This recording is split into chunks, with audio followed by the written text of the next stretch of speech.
Welcome, UCL fans, to our Week 3 preview part 2 for the United Championship League off-season Little Cup tournament. I am your host, Nintendo Fanatic 64, and we are here to look at the teams that will be taking place in Week 3, which will be tomorrow, Saturday, January 30th. If you do enjoy this video, please leave it a thumbs up.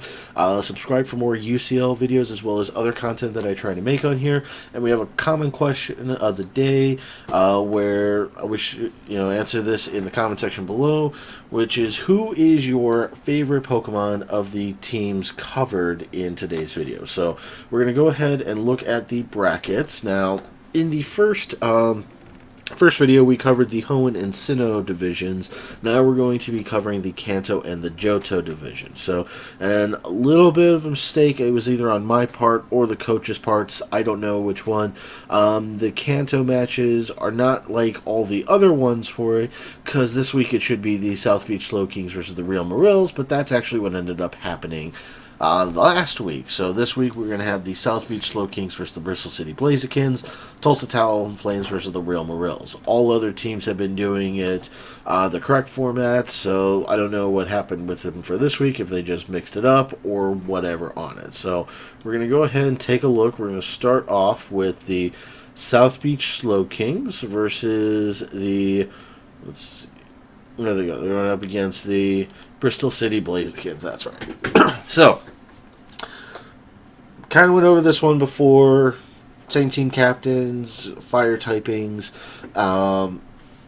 everything else. They have Gothita, Snivy, Krogunk, Bunnelby, Brufflet, Corfish, Oddish, Ekans, Voltorb, Horsey. For the Bristol City Blazekins, I could see Torchic coming again, because he's been brought all 3 weeks. He's been brought the first 2 weeks so far. Bunnelby, wouldn't be surprised to see Bunnelby show up again. Potentially Krogunk, due to the fighting weakness that the South Beach Slow Kings have between Poniard and Zigzagoon. I'm trying to think. And Rhyhorn as well.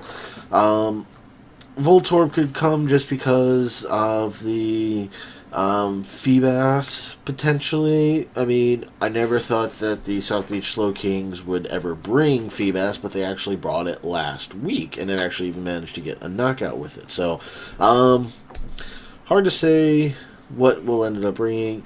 Voltorb probably not likely, though, also due to the fact that they have like Golett and Rhyhorn that are immune to it. Bulbasaur, Chespin, and Fungus take, like, it's resisted to them, so I highly doubt it. Gothita, definitely a potential bring for Bristol City Blazekins, because it does help out with the Bulbasaur, as well as the Fungus. Fungus, I believe, is also Grass Poison typing for it. Could definitely do a lot of work, and with the Shadow Tag, can't really switch into the Poniard to take any of the hits. So if he can Shadow Tag somebody in there, could really do a lot of damage with it. So I see Gothita, I can see Krogunk, I can see Bunnelby, Corfish would be a pretty decent one, Ekans perhaps, potentially Horsey, and then, like I said, the Torchic. So, South Beach Slow Kings, Poniard, probably one of their best unused talents of the team, just because, with that Steel Dart type, and it can hit pretty hard. At least I know the Evolve form can, so I'd imagine Poniard is no different. Fungus, being able to put some things to sleep. Won't be able to put to sleep the Oddish if they decide to bring it. Zigzagoon, using a Belly Drum Extreme Speed setup could definitely be beneficial, considering they don't have any Ghost types on Bristol City to prevent that from happening. Darumaka was brought first couple weeks, definitely does work. Bulbasaur, maybe. Could be something brought with it. Golett, I could definitely see coming just in case they want to do anything fun. Feebas, I'm going to go back and say they're probably not going to bring it again. Machop, the only thing it would really cover would be the Bunnelby, but would not want to have that switched in with a Gothita, because then that Shadow Tag would keep it there. Rhyhorn, another one, kind of hard to say. I would say probably bringing, I would hope Poniard, I would say Darumaka, Golett, Rhyhorn, Fungus, and then either Bulbasaur or Chespin, maybe, just to give him a little bit of a typing advantage for it. of who would actually win now, Bristol City Blazekins have not yet gotten a win. South Beach Slow Kings are 1-1. I would say there's a good chance that, there's a small chance South Beach Slow Kings could win this one. You know, David, the coach of the South Beach Slow Kings, being very impressive in the first week for it. Really went, brought it down to a real close match last week against the Real Marills. Bristol City Blazekins coach, which is, of course, Game Boy Luke, had a hard time, is not doing too well in this in this division for, doing little cups, this format, we'll say. And he's not really much of a known for Wi-Fi battling, but then again, neither is David from the Slow Kings. So I'm going to give slight advantage to the Slow Kings for this one. It's going to be hard to say for sure between them, but definitely one of those two. It's going to be real close to call no matter what on it. So, all right, next we're going to take a look at the Real Marills versus the Tulsa Talon Flames. Again, I kind of looked at this last week. As far as, it's a tough one to say who could potentially win, who would potentially lose on this one. I mean, team captains are the same, but with Froki being Protein, can switch up its typing. Could really put in a lot of work against the Slowpoke on there. As far as potential teams brought from the Tulsa Talon Flames, I could see Slowpoke being brought. I could see Bagon, potentially Lilip. Tyrogue will never be brought. This is their resident bench warmer. Cubchoo could be very similar. Solosis, Coughing could be a potential rolling. Ponyta, Timber. I mean, last week, if you did not see the battle between the Tulsa Town Flames and the Bristol City Blazekins, I definitely advise going back and looking it up. Kristen, a.k.a. Cuddle of Death, the coach of the Tulsa Town Flames, brought a Trick Room team that actually put in a lot of work, and between Solosis, Coughing, and Timber. Now, it was also, the Timber did ended up getting paralyzed, so got that guts boosted and had 2 bulk ups up and just basically one-shotted almost anything up. If they do something like that again, could definitely be beneficial for them again. So I wouldn't be surprised. Trick Room worked once, could work again. Some of the mons on the Real Marills are pretty fast, so pretty sure Meowth is pretty fast, Shelmet I think could be pretty fast, Pancham, Whalmer is pretty slow. I have no idea on the Smoochum or the Snover, so hopefully, she takes a look at the Pokemon involved and see who's the slowest one amongst all of them and try to work around it. Be nice to see it happen again. Threw her opponent off game a little bit and helped her secure a win.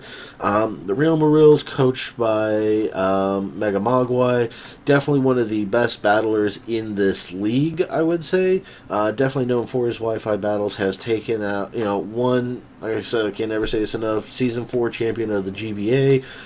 Definitely here to impress a lot of people for it. So, potential Pokemon, I could see Froakie, I could see Drifloon coming again, Shelmet, potentially, Pancham, maybe Meowth, hard to say. Smoochum has been definitely doing a lot of work for him, becoming one of his best Pokemon so far. And then, potentially, I'd say Whalmer for the final mon. Overall, right now, going into it, Real Marills 2-0, Tulsa Town Flames 1-1. I predict the Real Marills are going to win this particular matchup for it. I think that they're going to be the victors in the Kanto division overall, but anything could happen. You never know what each team will bring in each time for it. So, all right, we're going to go ahead and move on down now to the final division, the Johto division. We're going to start off with the Tucson Terrakions taking on the Bronx Bearticks. Now, this will be an interesting one. In Season 1 of the UCL, of course, the Tucson Terrakions did manage to beat the Bronx Bearticks. Currently, Bronx Bearticks are 2-0 in this division, where the Tucson Terrakions are 1-1. So, if anyone has a chance at defeating them, I would say Tucson has a good chance. Now, team captain Zorwa, of course, has been brought couple times before. Wasn't even used last week, if I remember correctly, and could be disguised as any of the Pokemon on the team, which could really throw off the Tucson Terrakions. Both team captains, of course, being dark typing. Dano with a little bit more advantage being also dragon typing as well with them. So, really hard to say who could potentially win. I mean, you have a shell smashing Shelter. You have Why Not, which can always be scary. You can get a quick feet or guts boosted Teddy Ursa, which would definitely help sweep things. Geodude could have Sturdy and Berry Juice, could definitely be useful on it. Growlithe for fire typing, give him a little bit of advantage. Happiny has huge HP stats. Bronzor, nice another wall that they could potentially bring. I would say from the Bronx Bearticks, I could see Zorua, Shelter, Why Not, Geodude, Growlithe, and potentially Teddy Ursa or LGM. I'd say probably more the Teddy Ursa, just in case for him. So Tucson Terrakions, you have Dano, Bellsprout, Porygon, Spinarak, Venipede, Honedge, Shellos, Gulpin, Trico, Mr. Mime, and Psyduck. Pretty decent team. I'm definitely going to predict the Porygon making its appearance once again because Porygon has done nothing but put in work. Almost helped secure the win week 1. Did a lot of damage last week with things. I could see Honedge making its appearance again. I could see Spinarak being a lead Spinarak with sticky webs and maybe something else. Because, I mean, Growlithe is probably one of the few responses that they actually have for Spinarak on the team. Gulpin, I don't foresee coming. Trico, maybe, but I don't really see it. Mime Jr. has been a surprise for the Tucson Terrakions. Shellos, of course, we all know how much Nappy, the coach of the Tucson Terrakions, loves his Cindy. I don't foresee Bellsprout coming. I do see Dano, I see Porygon, I see Spinarak, Honedge, Shellos, and Mime Jr., but I think that's almost the exact same team they had last week that ended up getting them the win, so that could be a little bit predictable, so maybe replace Shellos with Psyduck, just kind of give him a little surprise. Might not even bring Spinarak in to set up sticky webs, but I very highly doubt that he would not bring the sticky webs because that would definitely help Dano out the most for it. So as far as who's going to edge out and get the victory, I can't really make that prediction just because, I mean, this is way too close to call. Slight advantage maybe then going to the Bronx Bearticks because they are really proficient at Wi-Fi battling, though they're not great with Little Cup, I believe. So, I mean, it's really going to be too close to call. So, finally, last match of the week, we have the Toronto Togekiss against the Carolina Keldeos. Now we have Toronto Togekiss currently 0-2, and then you have the Carolina Keldeos 1-1, getting the well-fought victory in the first week and losing last week.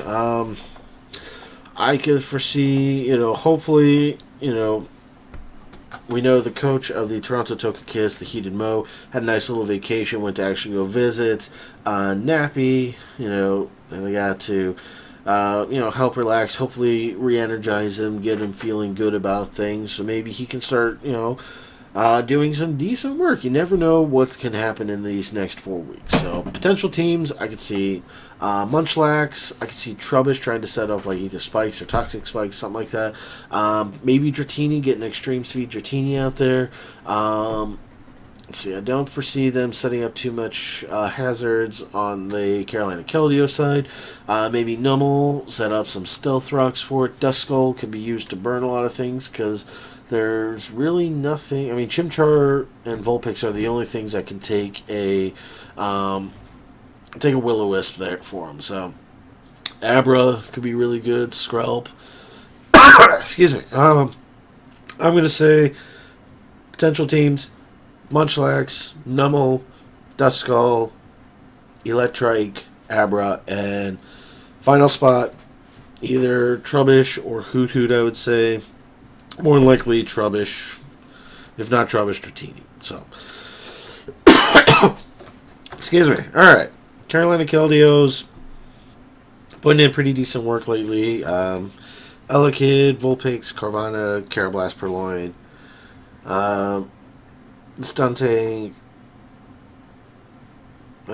Tortuga, sorry, I'm just spacing out now. Cacnea, Poliwag, Chimchar, and Esper. I can see Vulpix potentially coming, but there's not a whole lot that they have on there. Same with the Chimchar. I could see another fake out Chimchar coming this week. So I'm going to predict Chimchar coming. Tortuga probably because it's been getting like scald burns on like the first couple times, so I could definitely see it coming again for it. I could see Stunky coming, just kind of give them a little bit of extra things. Probably the Carvana, the Elekid, as well as for their final mon, maybe like Cacnea or Carablast. It's really hard to say because, like, on paper, Toronto Togekiss probably have a little bit of a better team, but if you don't bring the good combinations to counter your opponent's team, anything could end up happening. So I'm going to give slight advantage Carolina Keldeo just because they've been doing so good as of late, but I'm not going to discredit the Toronto Togekiss. They do have a great chance at winning. So, but that's going to go ahead and wrap up our Week 3 preview. Thank you all very much for watching. Like I said, if you did enjoy the video, please leave it a thumbs up. Let me know in the comment section below, of course, who your favorite Pokemon of these 8 teams are. And we're going to go ahead and get up out. So I will see you all next week when I do my review of Week 3. So thank you all very much again for watching. Take care and goodbye.